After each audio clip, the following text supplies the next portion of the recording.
Sanjay, thank you for this great conversation so far, and it's going in a pretty solid direction. I know that you spend quite a bit of time outside your work mentoring young professionals. You work with startups.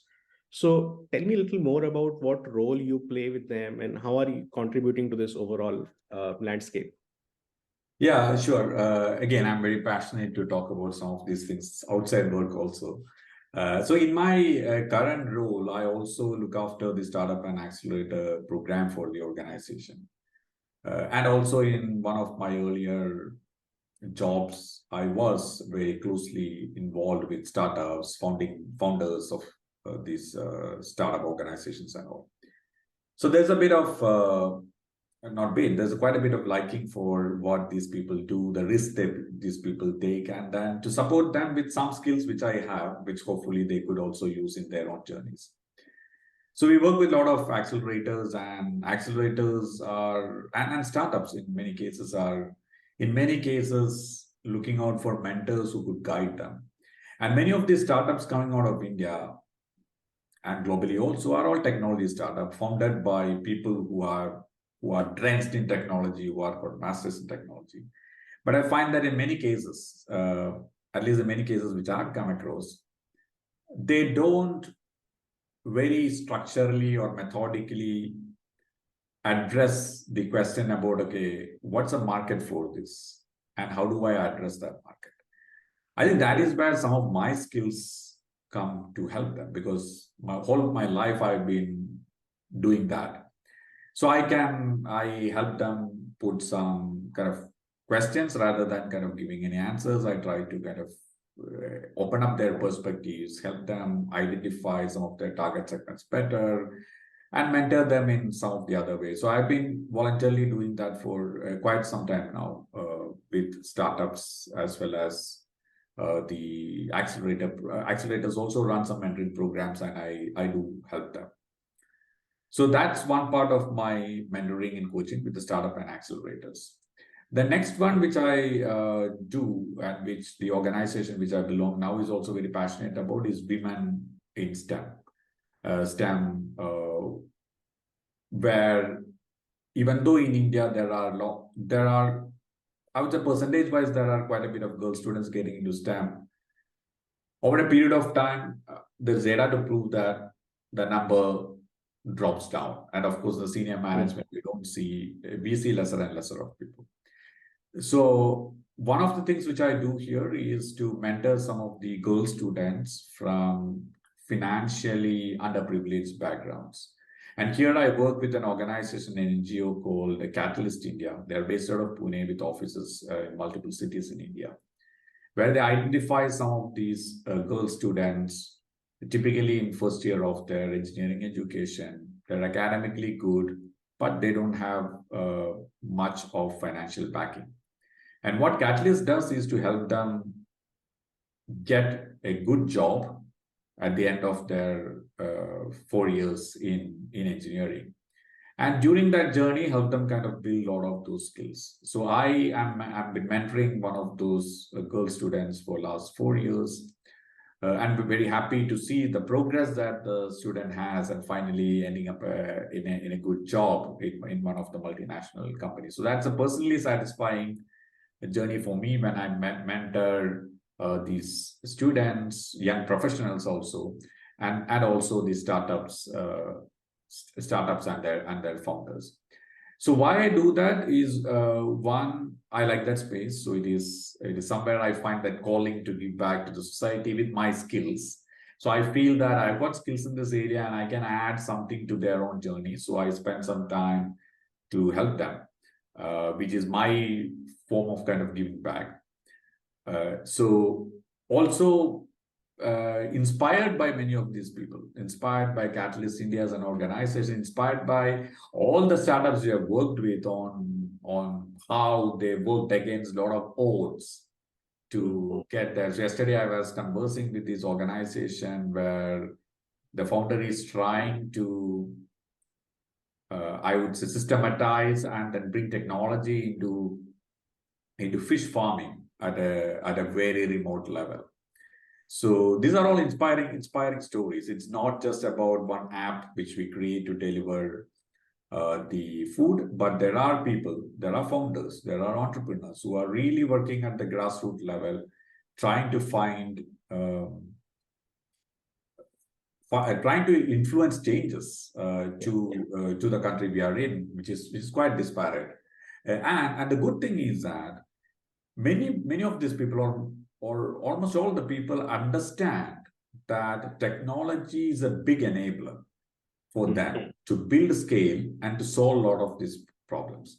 Of course, finally, you are solving a business problem, but technology is a good enabler. My role comes in to help them to understand their audience a little bit better. Of course, they understand it, but I ask questions so that their clarity gets better. And also maybe help them with some strategies to address that audience from my management experience in most cases, and also a lot of my marketing experience too. So basically, you are helping prepone things which they might face otherwise when they've already spent a lot of time, and then they're forced to pivot, versus when you ask these questions, they can think through right now and kind of make an informed choice so as to avoid that pitfall later. Exactly. Right. So I'm in some cases I'm a sounding board.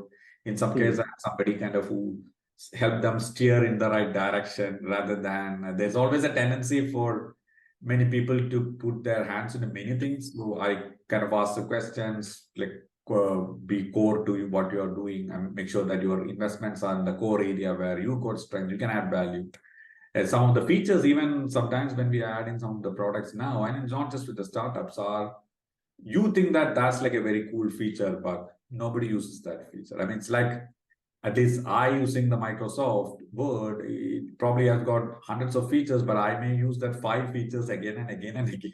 So, so sometimes as a startup, early part of their journey, limited resources, do you want to spend time to get all these things done, or are you good enough to address that pain of the customer with that 5 features, 6 features? So kind of a bit of a reality check for them to help them hit the market faster. Yeah. And Sanjay, it is very fancy to look at it that way, is that you want to create new behaviors, and to support those new behaviors, you want to create new products. But it doesn't happen every day. It doesn't happen every year. It happens once in 5 year, 10 year, that a new behavior is created. Yes. Around which the products are made. But until then, what do? You need to do something which can help you stay afloat and keep moving forward. While that fancy thing is always good and it might happen, and I wish it happens more than once in our lifetimes, we need to stay grounded and be close to reality. And there's one excellent point when Prasant, you were saying, that I kind of got reminded of, is in my conversation with at least some of the founders, they say that, hey, who is your competitor? Oh, we don't have any competitor. And many companies say that. And even established companies say, we don't have actually a competitor. Now, I mean, that's wrong. Fundamentally, that is wrong. So my take is like this. Okay, you may not find that, okay, there may not be any product which is exactly matching the 5 that you're doing. Or you may be the first product in that particular category also. But you are trying to solve a problem of a human who has some method to solve that right now. Say, for example, when you make a car and you say that first car, and then you say that, hey, I don't have any competitor. Your competitor is probably the horse cart. The horse cart. Now taking the person from a place A to place B. So somewhere, and I still remember that quote, or somewhere, like I'm probably getting it wrong, but somewhere say that what you're trying to solve is transportation. I mean, not from a point A to B, rather than trying to compete with a car or a bike or a horse cart. So somewhere, man or woman have got their own ways to solve that issue. So you are actually fighting it. So how better is it than a person moving from point A to point B in a horse cart my car can bring? So some of those things are really good. And the messaging part of it, right? When we all know the environment challenges which the environment are facing, the climate challenge and all those. But when the electric cars first came in, The positioning was that, hey, we have to get the environment better, and we positioned it like that. But the adoption was very less. Now, when Tesla came in, Tesla appealed to the motivation of that person who wanted a premium car, and he called it premium because it was electric. Rather, so sometimes to solve these, you have to position your messaging in a different way so that it appeals to people. You may be solving it for environment, sustainability, and all those things, but your messaging has to be finely tuned to appeal to the motivation of the people, rather than giving them, okay, we need to have a cleaner future, and then I ask you to buy, or I request you to buy a electric car, rather than, hey, this is the coolest car, premium car in town, and that's electric. So again, there are lots and lots of examples of this on how you reframe that the problems in a way your product messaging becomes way more accurate or more relatable. Let me put it more relatable for that target audience. I kind of digress a little bit. No, I think these are good thoughts. So if you look at Netflix, right, at one point they were competing with Blockbuster, but today their CEO says that my competitor is your sleep. Absolutely. So Absolutely. there is always a competitor. Yeah. Correct. You're right. You put it in a nice way. Yeah.